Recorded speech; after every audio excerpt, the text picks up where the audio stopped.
Welcome to Finding Holiness, where we delve into timeless Torah wisdom, revealing the sacred in everyday moments.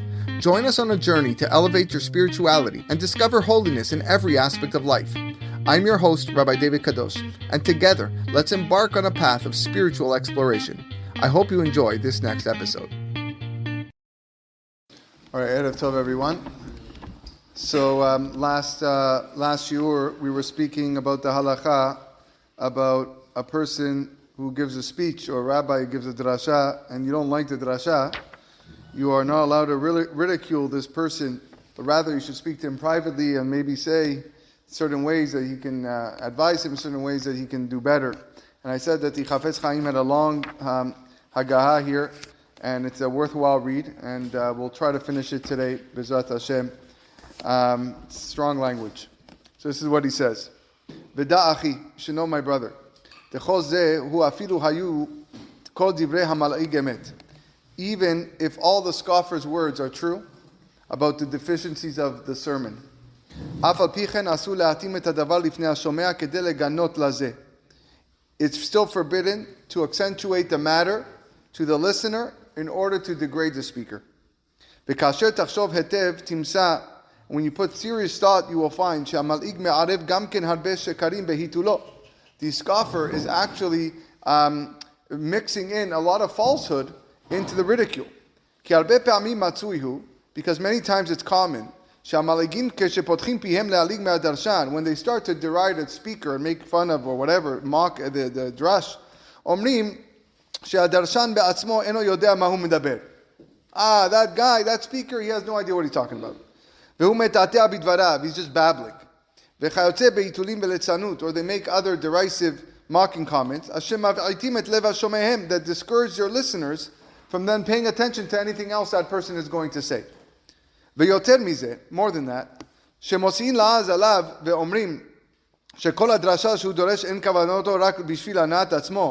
they might even say that the whole reason why the speaker gave that speech was for his own personal gain. Maybe to make money, because he's making a lot of money here. That's why he's giving that speech. In truth, this is not the case. For even if we assume that the speaker had not been pressured by his household financial needs, he would not have bothered to take leave of his home, to go to other cities, to rebuke the public, to earn a fee. Nevertheless, how does this guy know that the speaker is only doing this because he wants money or for his own self-interest? Maybe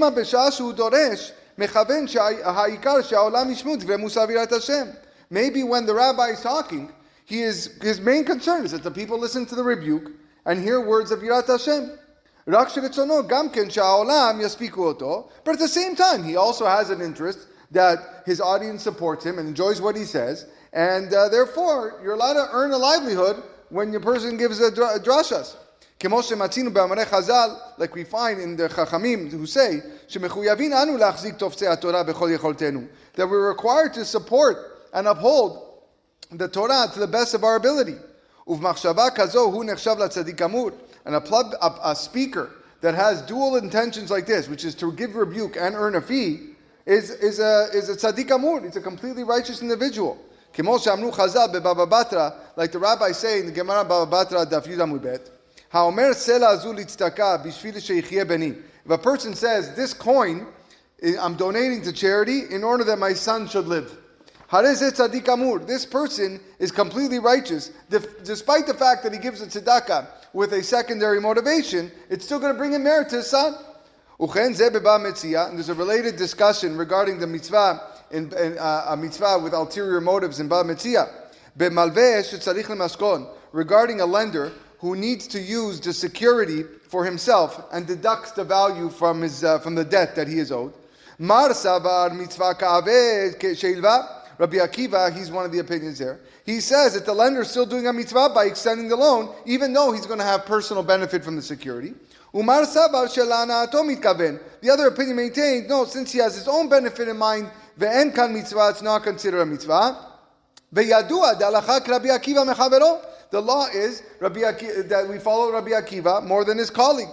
So we know that even when you have your own personal interest in mind, I'm going to lend this guy money, that's a mitzvah, even though I might have to use the collateral that I'm getting it for my own needs, okay, and obviously pay him back eventually, but that's still considered mitzvah, even though you know that you have a secondary motivation. Isn't that lending with interest? No, why? Because if you're taking the collateral and it's giving you benefit for whatever length of time, that is a form of interest. You would have to let him know that, and then you would have to, you would have to, I guess, pay or whatever. Assuming that he knows what it is. You're right. There shelot in halva'a are deep, but you might have a point there. Yes. רק שצריך להיזהר שמאיזה סיבה שיתהווה אחר כך לבנו חס ושלום. However, a person who gives charity to gain merit for his son must be careful that in the event that something happens to his son, God forbid, or in our case regarding the speaker, if the people of the city fail to support him, he should not regret the mitzvah of charity if something happened to his son or the mitzvah of rebuking the sinners. Look in Tosfot over there. In such a situation where we cannot know what a person's motivations are, we still have to give the person the benefit of the doubt. That this is his intention when he's giving the speech. I want to rebuke people or whatever. I want to share divrei Torah. As the Torah says, "Betzedek tishpot amitecha," pasuk in Parashat Kedoshim, judge your fellow favorably. Ve'alpi harov, indeed in most cases, halag hazeh hu matzui. Such mockery is very common. Be'otan anashim she'en lahem yirat Hashem apenehem. These people who mock rabbis, these people who mock lecturers, these people have no yirat Hashem, he says. It's not my words, this is his words. They don't have any fear of God. So when they hear words of reproof and words of rebuke regarding their own Torah observance, which is not something they like to hear because they have no yirat Hashem, like Mishle says that a scoffer does not like to hear someone who rebukes him. So what does he do? He finds fault in the guy who's talking because he doesn't like to hear it for himself. ובאמת, כבר אמרו חז"ל בקידושין, בפרק 10 יוחסין, the Gemara tells us in קידושין, כל הפוסל במומו פוסל. One who points out a flaw in somebody else, he's really pointing to his own flaw, right? So the fact that he's finding a problem with the lecture that is giving the drasha, okay, he just doesn't want to hear the reproof about himself. Okay, let's do one more paragraph. I don't think we're going to have time to finish, but we'll do one more paragraph. ובפרט שהרבה פעמים מצוי שאין ממה להעליג, especially from the fact that many times there's nothing that the speaker said that warrants making fun of. כי באמת כמה פעמים תלוי הדרשה לפי רצון השומע. It's quite common that the quality of sermon depends on the person listening. כי יש אנשים שרצונם ותשוקתם הוא רק לפירוש חדש בפסוקים. Some people like to hear a nice חידוש about פסוקים, ויש לחקירה, there are those that like analysis, ויש למשלים, and some like parables and stories. ואתה נחזה, so let's look at this matter. וכי אם הדרשה שלו איננה לפי תשוקתו. If the sermon was not like his preference, ראוי לומר עליו שהם בתורה ממש? Is that true? Can he now go and say, there was nothing there? No substance? הרי זהו שקר גמור. This is outright lies.